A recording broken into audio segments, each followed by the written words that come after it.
پاکستانی عوام کے لیے being a Muslim being Pakistani جہاں جہاں بھی آپ کے فالوورز ہیں ان سب کے لیے آپ کا پیغام کیا ہے؟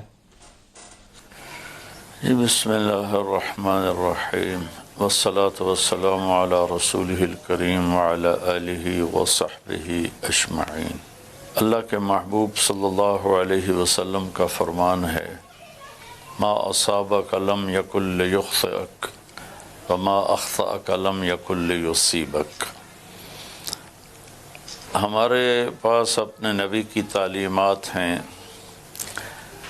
جس کی پہلی بیس یہ ہے کہ اب اللہ پر توکل، اللہ پر یقین، اللہ پر بھروسہ، ما شاء اللہ کان وما لم یشاء لم یکن۔ جو اللہ چاہتا ہے وہ ہوتا ہے اور جو اللہ نہیں چاہتا وہ نہیں ہوتا۔ تو زمین پہ جو بھی حالات آتے ہیں وہ اللہ کی طرف سے آتے ہیں، تو خوف تو دل سے نکال دینا چاہیے۔ اگرچہ انسانی فطرت ہے کہ وہ ڈرتا ہے، وہ ایک الگ چیز ہے، لیکن آدمی بیماری سے نہیں مرتا، اللہ کے امر سے مرتا ہے۔ کتنے بیمار زندہ رہتے ہیں اور صحت مند چلتے چلتے گر کے مر جاتے ہیں۔ تو بطور مسلم تو میری یہ گزارش ہوگی سارے اپنے مسلمان بھائی بہنوں سے کہ اپنے دل سے خوف کو نکالیں۔ وعلی اللہ فتوکلوا، اور اللہ پر اعتماد رکھیں، اور اس کے بارے میں جو ہدایات دی جا رہی ہیں ڈاکٹروں کی طرف سے، حکومت کی طرف سے، اس پر عمل کریں۔ اور جو میرے نبی نے اعمال بتائے ہیں، داوو مرضاکم بالصدقہ، اپنے مریضوں کا علاج کرو صدقہ کے ساتھ۔ گھر سے نکلتے وقت صدقہ کریں سارے گھر والوں کی طرف سے۔ اور صدقہ کا مطلب بکرا دینا نہیں ہے، صدقہ کا مطلب کسی غریب کی ضرورت کو پورا کرنا ہے۔ وہ 4 آنے دیں، 8 آنے دیں، روپیہ دیں، جو سڑکوں پہ مانگ رہے ہیں ان کو دیں۔ یہ سارے ضرورت مند ہوتے ہیں، چاہے پیشہ ور ہوں، لیکن کون ایسے آ کے کھڑا ہوتا ہے مانگنے کے لیے؟ اور دوسرا اللہ کے نبی نے فرمایا، قم فصل فإن فی الصلاۃ شفاء۔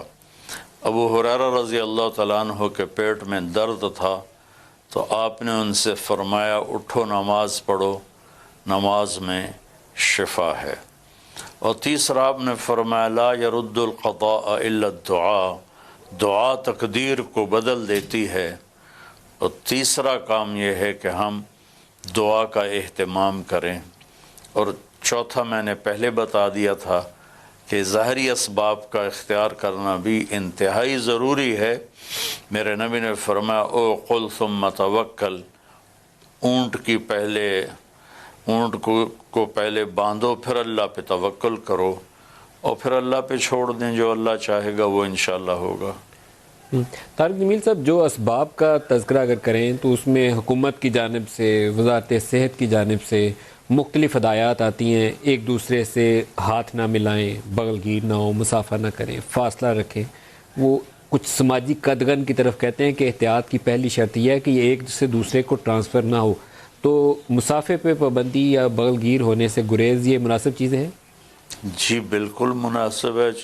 مفتی تقی صاحب، میں آپ سے پہلے 2-3 چینلز کو یہ پیغام دے چکا ہوں۔ مفتی تقی صاحب ہمارے لیے بہت بڑی حجت ہیں اور ہمارا بہت بڑا سرمایہ ہے۔ انہوں نے بھی فرمایا ہے کہ مصافحہ نہ کیا جائے، بغل گیر نہ ہوا جائے۔ سلام کرنا سنت ہے اور مصافحہ کرنا مستحب ہے۔ اور یہ اگر یہ مصافحے سے، ہاتھ ملانے سے، بغل گیر ہونے سے یہ چیز پھیلتی ہے تو بالکل اس سے اجتناب کیا جائے اور اس سے پرہیز کیا جائے۔ سعودی عرب نے جماعت کے ساتھ نماز کی ادائیگی، اس کے اوپر بھی ابھی سے تھوڑی دیر پہلے پابندی عائد کر دی ہے، حرمین کے علاوہ۔ تو یہ ایک ایسی ڈیولپمنٹ ہے ٹھیک۔ جس میں ہم دنیا کے دیگر ممالک میں بھی دیکھ رہے ہیں. ہمیں پاکستان میں کیا کرنا چاہیے؟ جی جیسے حکومت بنائے نظم، ہمیں اس نظم کو فالو کرنا چاہیے. اگر پابندی کا فیصلہ حکومت کرتی ہے تو مناسب ہوگا؟ جی ہمیں اس کے پر عمل کرنا چاہیے. عمل کرنا چاہیے. اس مسئلے کے اوپر ہاں جی. آپ کا کہا ہوا، یا مفتی تقی عثمانی صاحب کو میں نے انٹرویو کیا تھا گزشتہ روز جس میں انہوں نے مسافہ کی بھی بات کی، یہ ایک بڑی اہمیت کی حامل ہوتی ہے آپ کی رائے، کیونکہ لوگ آپ کو فالو کر رہے ہوتے ہیں اور سن رہے ہوتے ہیں کہ مولانا تقی عثمانی نے کیا کہا یا مولانا طارق جمیل نے کیا کہا. تو اگر حکومت یہ فیصلہ کرے کہ اگر ایسی سٹیج آ جائے، اللہ نہ کرے کہ وہ صورتحال پاکستان میں پیدا ہو، لیکن اگر کبھی ایسی سٹیج آ جائے وہ کہیں کہ جمعے کا خطبہ مختصر کر دو، تو تقی عثمانی صاحب تو کہتے ہیں 1 سے 2 منٹ میں خطبہ دیں اور جماعت کرا دیں، سنتیں گھر جا کے پڑھیں. لیکن ایسی سٹیج آ جائے کہ جماعت پہ بھی کوشچن ہو تو حکومت کا فیصلہ لازم ہوگا. جی بالکل صحیح بات. وزیر اعظم صاحب نے اپنے خطاب میں بھی ایک بات کہی، انہوں نے کہا کہ اجتماعات جو ہیں وہ 40 سے زائد لوگ اکٹھے نہ ہو، تو مذہبی اجتماعات کا بھی پاکستان میں کافی رجحان ہے. جی میں نے سنا ہے، ابھی میں نے سنا، بالکل صحیح کہا ہے انہوں نے. دیکھا نا، آپ کی جب پرائم منسٹر سے ملاقات ہوئی تو کیا باتیں ہوئی اس میں؟ اور یہی کورونا کے بارے میں ہی بات ہوتی رہی. تو آپ نے کیا مشورہ دیا انہیں؟ میں اس میں کیا مشورہ دے سکتا ہوں، چونکہ یہ ایک آسمانی آفت ہے. البتہ میں یہ سب سے کہوں گا کہ ہم اللہ کی طرف رجوع کریں، اللہ کی بارگاہ میں توبہ کریں. جو حال اللہ کی طرف سے آتا ہے اللہ ہی اسے ٹھیک کرتا ہے. ہم اللہ کے سامنے جھکیں تو اللہ اپنے فضل و کرم سے اسے ٹھیک کر دے گا. باقی آپ نے ایک حدیث میں نے پہلے بھی بیان کی ہے. بارش ہو رہی تھی اور حضرت بلال نے اذان دی تو آپ نے کہا اعلان کرو الا صلوا فی رحالکم، کہ سارے لوگ اپنے اپنے گھروں میں نماز پڑھو. حالانکہ اس میں تو جان کا خطرہ نہیں تھا، صرف آنے جانے میں تکلیف تھی، تو آپ نے تکلیف سے بچانے کے لیے اعلان کروایا کہ اپنے گھروں میں نماز پڑھو. اب یہاں جان کا خطرہ بھی ہے اور کافی تکلیف کا خطرہ بھی ہے، تو اس میں مسجد میں نہ جانا تو زیادہ اس کی گنجائش موجود ہے. تو کیا آپ اس چیز کو سپورٹ کرتے ہیں، حمایت کرتے ہیں اس چیز کی؟ جی بالکل.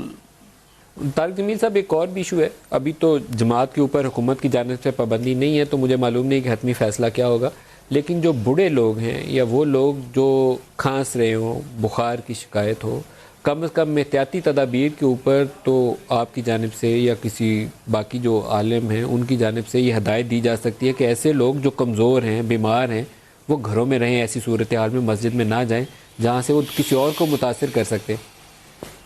جی بالکل صحیح ہے. حضرت عمر رضی اللہ عنہ کے زمانے میں آپ طواف فرما رہے تھے تو ایک عورت طواف کر رہی تھی، اس کو کوڑ کا مرض تھا، تو آپ نے اسے دیکھا تو فرمایا بی بی تو گھر رہ، طواف کے لیے مت آیا کر. اس نے کہا جی ٹھیک ہے. تو حضرت عمر رضی اللہ تعالیٰ عنہ جب شہید ہو گئے تو اس کی بیٹی نے کہا اب تو عمر نہیں رہا، اب تو تم جاؤ طواف کرو. تو اس نے کہا کہ اس نے جس اللہ کے لیے کہا تھا وہ اللہ تو موجود ہے، لہٰذا میں کبھی نہیں جاؤں گی. وہ طواف کے لیے نہیں گئی. تو سیرت میں سارے نمونے موجود ہیں، ملتی ہیں، ساری شکلیں ملتی ہیں. قیامت تک کے لیے جتنے بھی حالات آئیں گے اس کے لیے سیرت میں ہمیں راستہ ملتا ہے، راہبری ملتی ہے. سر بہت خود آپ نے فرمایا جب جی آپ بات کریے پہلے. جی آپ نے فرمایا جہاں وبا پھیل جائے وہاں کوئی نہ جائے اور وہاں سے کوئی باہر نہ جائے.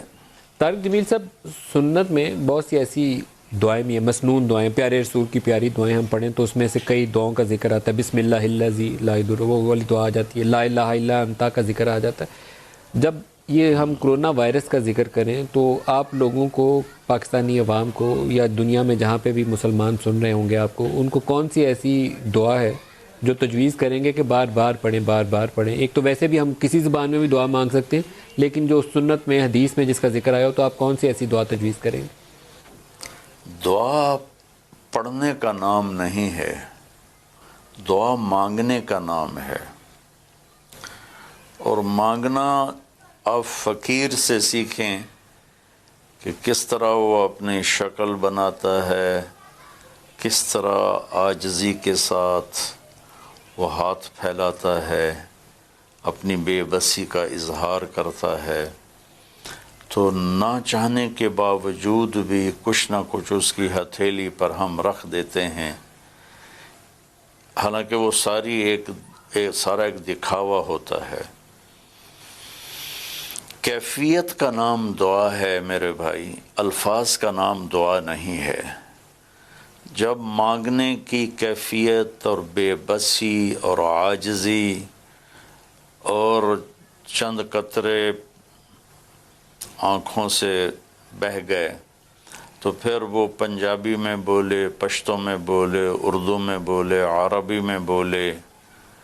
گونگا تو کچھ بول بھی نہیں سکتا، اپنے دل کی فریادوں سے بولے تو وہ دعا اللہ کے عرش کو ہلا دیتی ہے. ہم صرف دعائیں پڑھتے ہیں، اس میں مانگنے کی کیفیت نہیں ہوتی، اس لیے ہماری دعائیں بے اثر ہوتی ہیں. جو مانگنے والا ہوتا ہے وہ میں آپ کی برکت سے آیت ذہن میں آئی. میرے اللہ نے فرمایا امن یجیب المضطر اذا دعاہ ویکشف السوء. سبحان اللہ. آپ نے اللہ تعالیٰ نے فرمایا کون ہے جو بے قرار کی سنتا ہے. یہاں تو مسلمان بھی نہیں کہا، مضطر، جو بے قرار ہو، چاہے وہ مسلم ہے چاہے نان مسلم ہے، جو بھی بے قرار ہو کر اللہ تعالیٰ کہتا مجھ سے مانگتا ہے، میں اس کے لیے قبولیت کے دروازے کھول دیتا ہوں. تو پڑھنے کو تو بے شمار لکھا پڑا ہے، پڑھنے سے کام نہیں بنتا، مانگنے سے کام بنتا ہے. مانگنے کی کیفیت بنائیں تو پھر جو بھی کہیں گے اللہ تعالیٰ کی بارگاہ میں قبول ہو جائے گا. سر کچھ تجویز بھی کر دیں، کچھ دو چار ایسی دعائیں بتا بھی دیں جو اسی کیفیت میں جا کے ڈوب کے بندہ دل سے لا مانگے الہ اللہ سے. الا کچھ انت ایسی سبحانک انی کنت من الظالمین. یہ جو حضرت حضرت یونس علیہ السلام کی، یونس علیہ السلام نے مچھلی کے پیٹ میں پکارا تھا، فنادا فی الظلمات اللہ الہ الا انت سبحانک انی کنت من الظالمین. تو اس میں اپنی کیفیت ڈال دیں تو بس کام بن جائے گا. اس کے علاوہ کوئی اور بھی دعا تجویز کریں گے؟ یہی کافی ہے. لولا انہ کان من المسبحین للبث فی بطنہ الی یوم یبعثون. تو اللہ تعالیٰ نے اس کی تاثیر بتائی کہ اگر وہ یہ دعا نہ مانگتے تو بس پھر مچھلی میں ہی پڑے رہتے قیامت تک. جو چھوٹے بچے ہیں، ضعیف لوگ ہیں یا بہت بیمار ہیں، کچھ ایسا بھی ہے کہ ان کو پڑھ کے پھونکا جا سکے؟ ہاں، سورۃ فاتحہ پانی پر پڑھ کے دم کر کے پئیں.